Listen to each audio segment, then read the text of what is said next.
ओम शांति। आज 25 अगस्त 2022 आज गुरुवार है और साथ ही साथ हमारे आदरणीय दादी जी, दादी प्रकाशमणि जी की स्मृति दिवस भी है। आज बाबा ने हमें कर्म और विकर्म, पाप और पुण्य, धारणाएं और सेवा, इन सभी विषय में बाबा ने स्पष्ट की है और किस तरह से हम अपने पुरुषार्थ से उस देव पद को, श्रेष्ठ पद को प्राप्त करें और उस पद प्राप्ति के लिए वर्तमान समय क्या करें, उसके बारे में बाबा ने बताया। सुनते हैं आज की मुरली बाबा के शब्दों से ही। बहुत ही ध्यान से सुनेंगे और साथ ही साथ समझते हुए आज पूरा दिन उसका अभ्यास करेंगे। ओम शांति। मुरली का सार है,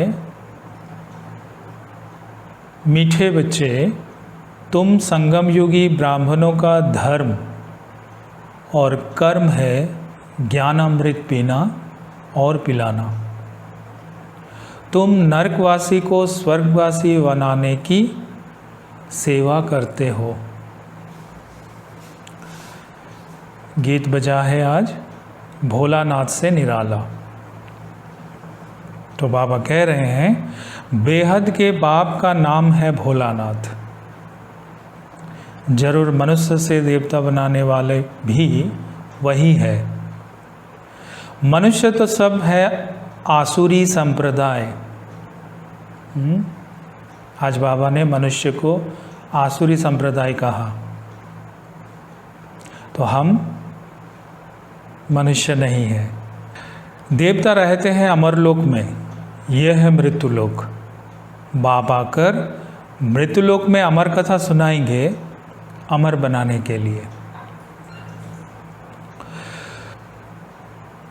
बाबा कहे, शूद्र वर्ण के मनुष्य को ब्राह्मण वर्ण में ले आते हैं और जब हम शूद्र से ब्राह्मण बन जाते हैं तब हम ब्रह्मा कुमार, ब्रह्मा कुमारी कहलाते हैं। कलियुगी ब्राह्मण, अब बाबा कलियुगी ब्राह्मण और संगम की ब्राह्मण दोनों में क्या अंतर है वो समझा रहे हैं। बाबा कहे, कलियुगी ब्राह्मण है कुख वंशावली और तुम ब्राह्मण हो मुख वंशावली। कुख वंशावली यानी कोख से पैदा हुए, मुख वंशावली यानी ज्ञान से पैदा हुए। वो ब्राह्मण हथियाला बांधते हैं विष पिलाने के लिए और तुम ब्राह्मण अमृत पिलाने परमात्मा से हथियाला बांधते हो। दूसरा अंतर, वो नरकवासी बनाने वाले हैं और ये स्वर्गवासी बनाने वाले। तीसरा अंतर, ज्ञान अमृत से मनुष्य से देवता बनते हैं। तो बाबा ने आज कलियुगी ब्राह्मण और संगम युगी ब्राह्मण का 3 मुख्य अंतर बताया। पहला, वो ब्राह्मण कुख वंशावली, हम मुख वंशावली है। वो हथियाला बांधते हैं विष पिलाने के लिए और हम बांधते हैं अमृत पिलाने के लिए, पीने के लिए भी और पिलाने के लिए। तीसरा, वो नरकवासी बनाते हैं और हम स्वर्गवासी बनते हैं और बनाते हैं। बाबा कहे, ज्ञान अमृत से मनुष्य से देवता बनते हैं, हम ईश्वर के औलाद बनते हैं, फिर मदद भी मिलती है। तो किसको मदद मिलेगा? जो ईश्वर के औलाद बनेंगे। फिर बाबा दो प्रकार के बच्चों के बारे में कह रहे हैं, एक सगे और दूसरा लगे। और इन बच्चों की निशानी क्या होगी? लगे बच्चों को इतनी मदद नहीं मिलेगी जितनी सगे बच्चों को। बाप का लब भी सगे बच्चों पर ही रहता है। तो ये चेक करने वाली बात है कि हम बाबा के बच्चे किस प्रकार के हैं, सगे हैं या लगे हैं। सगे की निशानी क्या है और लगे की निशानी क्या है? तो बाबा ने बताया, अगर हमें बाप की मदद मिल रहा है तो हम सगे बच्चे हैं, और अगर नहीं मिल रहा है तो लगे बच्चे हैं। तो इसकी परख कैसे होगी? तो बाबा ने कहा, सगा बच्चा नहीं होगा तो फिर भाई के बच्चों को लब करना पड़ेगा, वह धर्म का बच्चा बनाना पड़ेगा। तो हमें सगे बच्चा ही बनना है, लगे नहीं बनना है। और सगे बच्चों के लिए बाबा ने बताया किस तरह से हम बच्चे तो बने, लेकिन उसमें भी तो क्वालिटी है ना, तो वो क्वालिटी सगे बच्चे की है। फिर बाबा कह रहे हैं, यह है कयामत का समय। समय का इशारा बाबा बता रहे हैं। सभी का पुराना हिसाब किताब चुक्त होना है और नया जन्म होना है। हिसाब किताब भी चुक्त होना है, नया जन्म भी होना है। तो चोपड़ा होता है धन का, यहाँ फिर चोपड़ा कर्मों का। दुनिया में चोपड़ा रखा जाता है हिसाब किताब का, वो धन का, कितना कमाया, कितना गवाया, कितना जमा किया। लेकिन यहाँ कर्मों का है। ये आधा कल्प का खाता है। मनुष्य जो पाप कर्म करते हैं वो खाता चलता आया है। ऐसे नहीं है कि एक बार सज़ा भोगने से खाता चुक्त हो जाता है, नहीं। तो हमारा कर्मों का खाता में दो तरह का परिणाम आता है, एक पाप, एक पुण्य। तो पाप आत्मा कैसे बने? तो बाबा समझा रहे हैं हमें, हम तो पुण्य आत्मा थे ना, फिर पाप आत्मा कैसे बने? प्रतिदिन कर्मों का बोझा चढ़ते चढ़ते बिल्कुल ही तमोप्रधान बन पड़ते हैं। अब यहाँ समझने की एक बात है, जब से बाबा का ज्ञान मिला, जिस दिन से हम बाबा के बच्चे बने, उस दिन से हमारा कर्म का नया खाता शुरू हुआ। और यही खाता जो पुण्य से भरी हुई होगी जीवन के अंतकाल तक, वही खाता हमें भविष्य सत्ययुग या त्रेता युग यानी स्वर्ग में उस अनुसार हमें प्राप्ति भी होगी। द्वापर से लेकर कलियुग अंत तक जो कर्मों का लेखा जोखा है वो तो इसी संगम युग में ही हमें पूरा करना है। परंतु ब्राह्मण बनने के बाद अगर कोई विकारों के वशीभूत होकर के कर्म विकर्म बना तो उसकी दंड, उसकी सज़ा हमारे उस सुख घनेरे दिन से, उस सुख घनेरे का जो वर्षा है बाबा का, उससे वंचित कर देगा। तो ध्यान रखने वाली बात यह है कि ब्राह्मण बनने के बाद मनसा, वाचा, कर्मणा, दृष्टि, वृत्ति, किसी में भी कर्म जो है वो पाप कर्म के खाते में ना जाए। इतना ध्यान, जितना ध्यान हम बाबा को याद करने में लगाते हैं, पढ़ाई में लगाते हैं, उतना ही ध्यान हमें इस कर्मों का खाता जो है इस पर भी रखनी है। तो बाबा कहे अब तुम बच्चों के अंदर है बाप की याद, रचता बाप और साथ में बाप की रचना। सिर्फ बाप नहीं, उनकी रचना को भी याद करना पड़े। बाबा बता रहे हैं कि सिर्फ बाबा को नहीं, उनकी रचना। अब उनकी रचना क्या है, तो आगे बाबा बता रहे हैं अपना धंधा धोरी भी करते हैं और साथ साथ मूल वतन, बाप की रचना, मूल वतन, सूक्ष्म वतन, शिव बाबा की बायोग्राफी, ब्रह्मा विष्णु शंकर को भी जानते हो। फिर संगम युग के जगत अम्बा जगत पिता को भी जान लिया है। तो ये हो गई बाप की रचना। तो सिर्फ बाप नहीं, बाप की रचना को भी हमें याद करना है। ये ब्रह्मा व्यक्त है जो अव्यक्त बनता है। अव्यक्त के बाद वो ब्रह्मा फिर साकार महाराजा श्री नारायण बनते हैं। फिर शुरू होता है 84 जन्म। अब तुम धंधा धोरी भी करते रहते हो तो कर्मेंद्रियों से ऐसा कोई पाप कर्म नहीं करना जो विकर्म बन जाए, नहीं तो सर्वगुण संपन्न बन नहीं सकते। हमारी जो डिग्रियां हैं, सर्वगुण संपन्न, 16 कला संपन्न, संपूर्ण निर्विकारी, मर्यादा पुरुषोत्तम, अहिंसा परम धर्म, ये जो ऊंच देव पद है, ये बन नहीं सकते।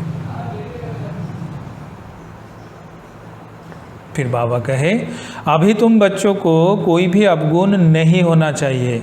अभी अर्थात इस संगम पर, इस वक्त सबसे पहला अवगुण है देह अभिमान का।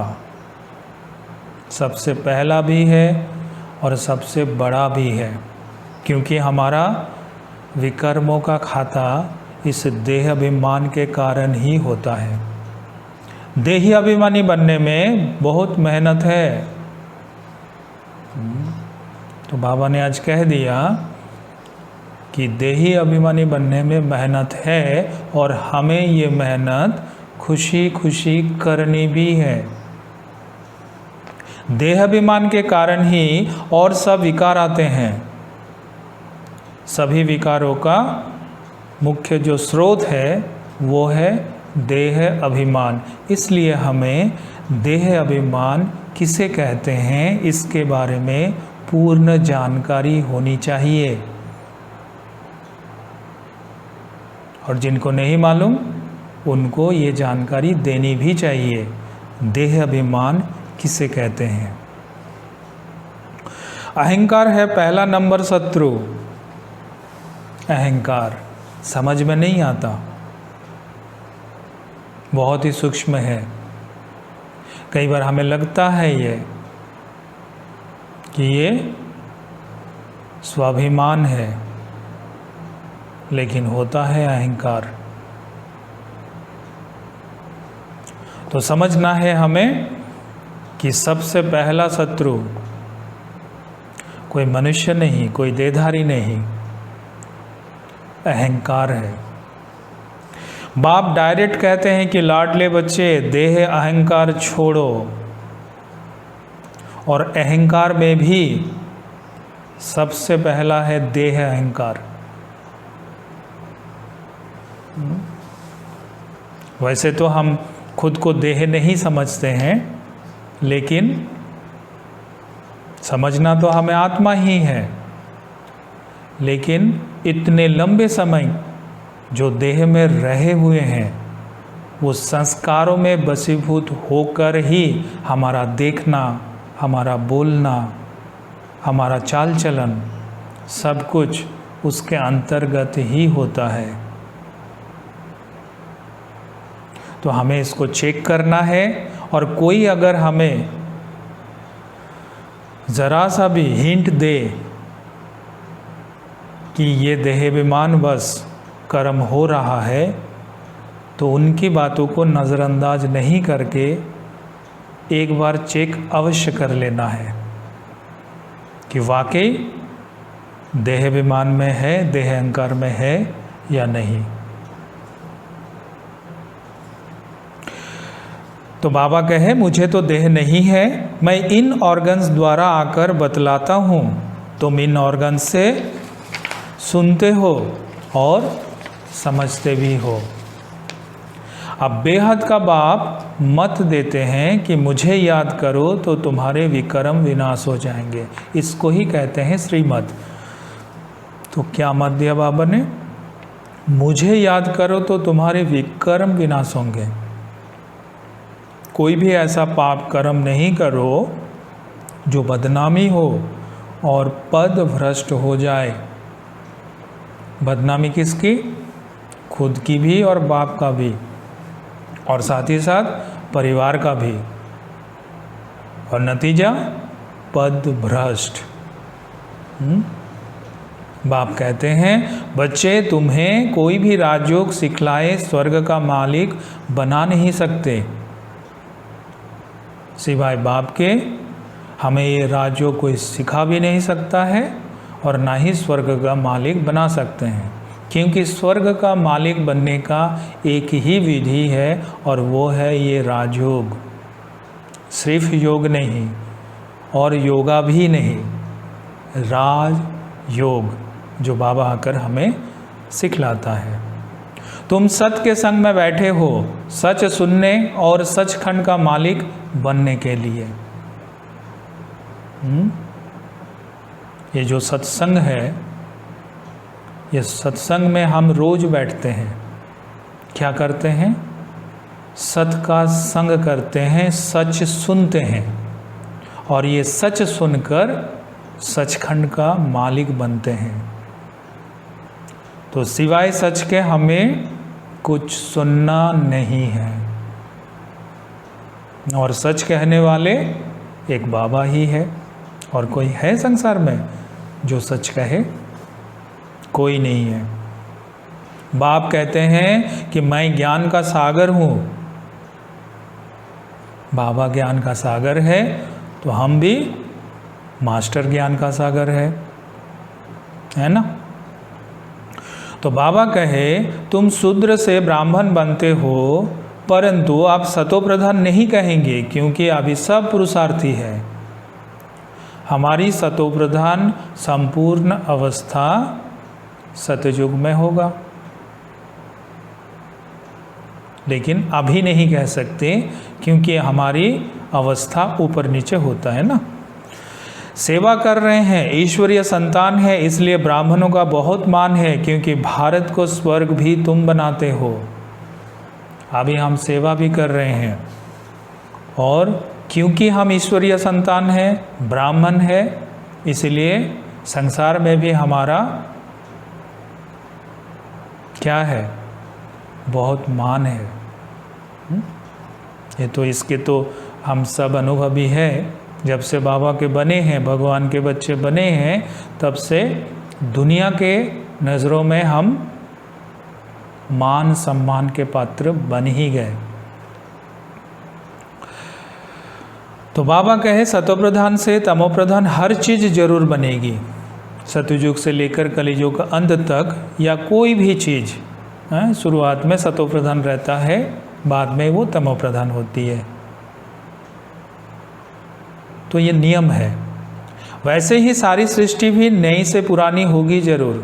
आप देह के सब धर्म आदि छोड़ अपने को आत्मा समझो। देह का धर्म, आत्मा का धर्म तो हम सभी जानते हैं, लेकिन देह का धर्म भी है जो हमारे कर्मों में दिखता है, और ये कर्म देह के धर्म से करने से विकर्म बनता है। तो इसीलिए देह की धर्म हमें छोड़ देना है। देह समझना खुद को भी और औरों को भी सबसे बड़ी भूल है, यूं कहे पाप है। बाबा सभी बच्चों के लिए कहते हैं कि अब खेल पूरा होता है, अब घर चलना है। बाबा आकर हमें ये स्मृति दिला रहे हैं, बहुत हो गया, सतयुग, त्रेता युग, द्वापर युग, कली युग, अभी संगम युग। कितने समय हम स्टेज पर रहे हैं इस नाटक मंच में। तो अभी बाबा हमें कह रहे हैं हो गया पूरा, घर चलना है। भूल तो नहीं गए? हाँ, अब जो घर चलना है ये भूल तो नहीं गए? मैं तुमको सहज राजयोग सिखलाने आया हूँ। हम 5000 वर्ष पहले भी मिले थे। हम 5000 वर्ष पहले भी मिले थे। कितने प्यार से बाबा हमें याद दिला रहे हैं, भूल तो नहीं गए? मैंने तुमको राजयोग सिखाया था, याद है ना? मैं कल्प कल्प तुमको आकर बादशाही देता हूँ, तुमको कौड़ी से हीरे जैसा बनाता हूँ। बच्चे कहते हैं बाबा इस चक्र से छूट नहीं सकते। बच्चे भी कह रहे हैं कितना मेहनत करेंगे हम संगम युग पर, उसके बाद फिर से करना पड़ेगा, फिर से वही बातें। तो बाबा कहे नहीं, इस चक्र से छूट नहीं सकते, क्योंकि ये सृष्टि चक्र तो अनादि है। अनादि अर्थात ना आदि ना अंत, था, है और रहेगा। अगर चक्र से छूट जाएंगे तो फिर दुनिया ही खत्म हो जाए।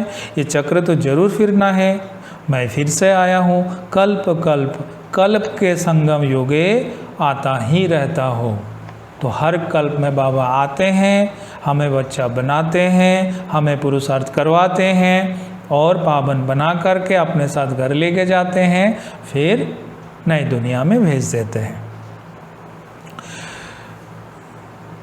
तो बाबा कहे मेरे पास 2 धाम है, कहाँ चलेंगे? हम पूछ रहे हैं बच्चों को। मेरे पास 2 धाम है, एक सुख धाम और एक शांति धाम। अब बच्चों की चॉइस है, सुख धाम जाना है उसकी पुरुषार्थ अलग है, शांति धाम जाना है उसकी पुरुषार्थ अलग है। तो हमें क्या करना है? सुख धाम जाने वाले शांति धाम जाएंगे, शांति धाम जाने वाले सुख धाम नहीं जाएंगे। तो इसीलिए हमारा पुरुषार्थ सुख धाम जाने का ही हो, तो ऑटोमेटिक हम शांति धाम होकर ही सुख धाम जाएंगे ना। तो बाबा कहे कि मेरे पास 2 धाम है, कहाँ चलेंगे? बाप कहते हैं सुख धाम में तो बहुत सुख है और मुक्ति धाम में जाएंगे तो भी पाठ में आना जरूर है। अभी वहाँ तो बैठ नहीं सकते, चाहे सतयुग में आए, त्रेता में आए, द्वापर में आए, कली में आए, आना तो है। भले ही एक जन्म हो लेकिन आना तो जरूर होगा। परंतु जब स्वर्ग पूरा हो जाएगा तब उतरेंगे। अब फायदा क्या है इसमें? बाबा आए, आकर के सारा ज्ञान दिया और पुरुषार्थ करवाया, और उसके बाद भी अगर हम सुखधाम नहीं पहुँचे तो कहना ही क्या। और सोचना चाहिए। अभी भी जो सोच रहे हैं कि सुखधाम जाना है या नहीं जाना है, या सोच तो लिए हाँ सुखधाम जाना है लेकिन पुरुषार्थ उस अनुसार नहीं हो पा रहा है या कर नहीं पा रहे हैं, तो थोड़ा ध्यान देना जरूरी है। तो बाबा कहे क्या तुमको स्वर्ग की इच्छा नहीं है? तुम नरक में माया के राज्य में ही आना चाहते हो? बाबा पूछ रहे हैं।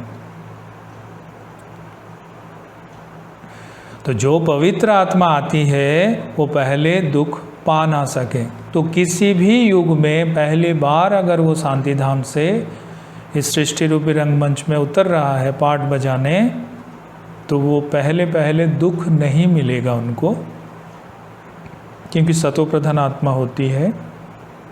आने से ही थोड़े ही पाप करेंगे, परंतु आत्मा को सतो रजो तमो से पास करना है। इस चक्र को भी समझना है। हर एक आत्मा को ये 3 स्टेज जो है सतो रजो तमो, इससे पास होना ही है। फिर बाबा कहें कितने सेंटर्स खुले हैं, सेंटर्स के लिए तो कितने सेंटर्स खुले हैं, सेंटर्स के लिए बहुत कहते हैं। उस समय बहुत कम सेंटर्स हुआ करता था, टीचर्स भी बहुत कम हुआ करता था, लेकिन बाबा कह रहे हैं अभी तो हम देख रहे हैं घर घर गीता पाठशाला। तो फर्स्ट क्लास शिफ्ट होता है, दो तरह का क्लास होता है। बाबा कह रहे हैं दुनिया में दो तरह का क्लास होता है, एक मॉर्निंग और एक इवनिंग। स्टूडेंट भी अपने समय अनुसार पढ़ते हैं। तो यहाँ भी बाबा कह रहे हैं फर्स्ट क्लास शिफ्ट होता है अमृत वेला। कोई सवेरे नहीं आ सकते हैं तो लाचारी हालत में शाम को भी आए। बाबा ने उसको क्या कहा? लाचार। और हम बाबा के बच्चे, भगवान के बच्चे, हमें ऐसा बात शोभा देता है? लाचार ना ही हमारे डिक्शनरी में होनी चाहिए, ना हमारे ज़िंदगी में होनी चाहिए, ना हमें कोई कहे इसका मौका देनी चाहिए। तो अमृत वेला यानी मॉर्निंग क्लास, मॉर्निंग क्लास में हमें किसी भी उपाय ढूंढ के उपस्थित होना है, ये पढ़ाई पढ़नी है। तो स्कूल में भी 2 बार शिफ्ट होता है, मॉर्निंग और इवनिंग, लेकिन हमें मॉर्निंग ही करनी है। और दादी जानकी जी इसके बारे में बहुत अच्छा हंसी में एक बात कहती थी कि जो मॉर्निंग में आने वाले वो सतयुगी आत्मा है, और जो इवनिंग में क्लास करते हैं वो त्रेता युगी आत्मा है। तो दादी का ये कहना इसलिए था कि ताकि इवनिंग वाले भी पुरुषार्थ करके मॉर्निंग क्लास में शिफ्ट हो पाए। तो बाबा कहते हैं बाप सभी सेंटर्स के बच्चों को समझा रहे हैं, बच्चे रात को अपना रोज पोता मेल निकालो। पोता मेल ये मोस्ट इम्पॉर्टेंट है हम सभी पुरुषार्थी बच्चों के लिए, जो चाहते हैं पुरुषार्थ करके अपने आप को संपूर्ण और संपन्न बनाने, संपूर्ण दिव्य गुणों की माला पहनने। तो उनके लिए ये बहुत ही ज़रूरी है कि हर रोज़ रात को पोता मेल लिखे। आज हमारा रजिस्टर ख़राब तो नहीं हुआ, कोई भूल तो नहीं की? उस रजिस्टर में, उस पोता मेल में बाबा ने देखने के लिए कहा। फिर बाप से अगर ऐसा हुआ तो बाप से माफ़ी लेनी चाहिए, शिव बाबा हमको माफ़ करना। और माफ़ी कैसे मांगनी है वो भी बाबा हमें सिखा रहे हैं। शिव बाबा हमको माफ़ करना, आप कितने मीठे हो। भगवान कहते हैं मैं तुमको मास्टर भगवान भगवती बनाता हूँ स्वर्ग का, तो मेरी आज्ञा मानो। नंबर 1 फरमान है कि देही अभिमानी बनो। तो आज बाबा का नंबर 1 फरमान देही अभिमानी बनो। विकारों में मत जाना, ये महादुश्मन है। ये सब बाबा हमें सावधानी दे रहा है। इन बातों को हमें बहुत ही सिंसियर होकर सुनना है, समझना है और इसका अभ्यास भी करना है।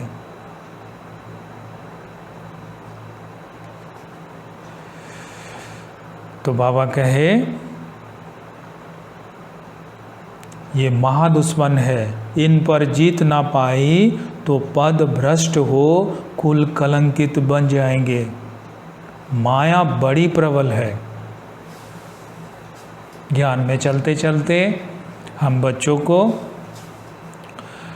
थोड़ा बहुत आलस्य अलबलापन आ ही जाता है, और साथ ही साथ बहुत ही सूक्ष्म रूप में देहभान बाबा ने जो कहा वो आता है। कई प्रकार के देहभान है, लेकिन एक देहभान की बात मैं अवश्य रखना चाहूँगा, और ये अक्सर करके देखा गया है कि हम तो बहुत पुराने हैं, हमें सब कुछ पता है, बस बाबा को याद करना है। ऐसा नहीं होता। तो हे आत्माएं, अगर आपके मन में ये विचार है, ये सोच है, तो अटेंशन प्लीज़। माया बड़ी प्रबल है, वो बहुत प्यार से हमें सुला देती है अज्ञान नींद में। हमें लगता है कि हम ज्ञान में चल रहे हैं, नियम प्रमाण सब कुछ कर रहे हैं, लेकिन हमारा जीवन में परिवर्तन हमें नहीं दिखता और दूसरों को भी नहीं दिखता। और अगर ये परिवर्तन ना ही हमें समझ में आ रहा है, ना ही दूसरों को समझ में आ रहा है, तो ये समझ लेना चाहिए कि माया ने अच्छी तरह से हमें जकड़ के रखे हैं। और ये बात देह अभिमान के अंतर्गत है कि हम इतने वर्षों से ज्ञान में चल रहे हैं। तो बाबा कहते हैं कुछ ख्याल भी करो, तुम किसको कुछ ख्याल भी करो, तुम किसको कहेंगे कि हम नर से नारायण बनने के लिए पढ़ते हैं, तो सब हंसी उड़ाएंगे। क्यों? क्योंकि हम में भी तो वो चीज़ दिखनी चाहिए ना। यहाँ तो धारणा चाहिए, यहाँ धारणा चाहिए। कौन सी धारणा? वो हम सभी जानते हैं। और साथ ही साथ बाबा कह रहे हैं तूफान तो बहुत आएगा, परंतु कर्मेंद्रियों से कभी कोई विक्रम नहीं करना है। कोई भी विकारों के वशीभूत होकर के हमें कर्म नहीं करना है, और किसी विकारों का छूट बाबा ने नहीं दिया है। भले ही हमने काम विकार पर विजय प्राप्त कर लिया, भले ही हम ब्रह्मचारियों को निरंतर कर रहे हैं, परंतु क्रोध, लोभ, लालच, मोह, अहंकार उतना ही हमें विकर्म का खाता बनाता है जितना काम विकार। तो इसीलिए हम ऐसा ना समझ ले से सिवाय काम विकार से ही हम पतित बने हुए हैं। पांचों विकार ही पूर्ण रूप से जब जीवन में आता है और उसके अनुसार हम कर्म करते हैं, तो हर विकार के खाते में विकर्म ही होता है, और वो सब इक्वल है। मतलब ये नहीं है कि काम विकार से ज़्यादा पाप चढ़ता है, क्रोध से थोड़ा बहुत होता है, लोभ या मोह अहंकार से थोड़ा बहुत हो जाता है, ऐसा कदापि नहीं है। अगर ऐसा सोच विचार और समझ अभी भी आपके मन और बुद्धि में है, तो अटेंशन प्लीज़। सत्य से रूबरू हो और अपने को परिवर्तन करे। कई मुरली में बाबा ने विस्तार रूप से ये सभी बातें बताए हैं। तो फिर बाबा कहे तुमको पक्का करना है कि मैं तो आत्मा हूँ, तब ही सतोप्रधान बन बाप के पास जाएंगे, फिर बाप स्वर्ग में भेज देंगे।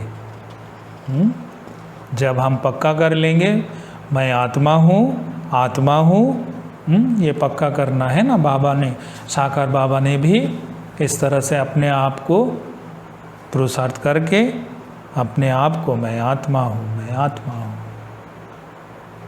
बस एक धुन, मैं भी आत्मा, मेरे सम्मुख जितने भी देहधारी हैं, ना ही उसकी रंग, ना रूप, ना ही उसकी गुण अवगुण, ना ही उसका कर्म, और ना ही उनकी पद प्रतिष्ठा, वो सभी देहभान के अंतर्गत है, देहविमान के अंतर्गत है। केवल आत्मा और बाबा का बच्चा, बस। तो बाबा हमें फिर स्वर्ग में भेज देंगे। अच्छा, ओम शांति।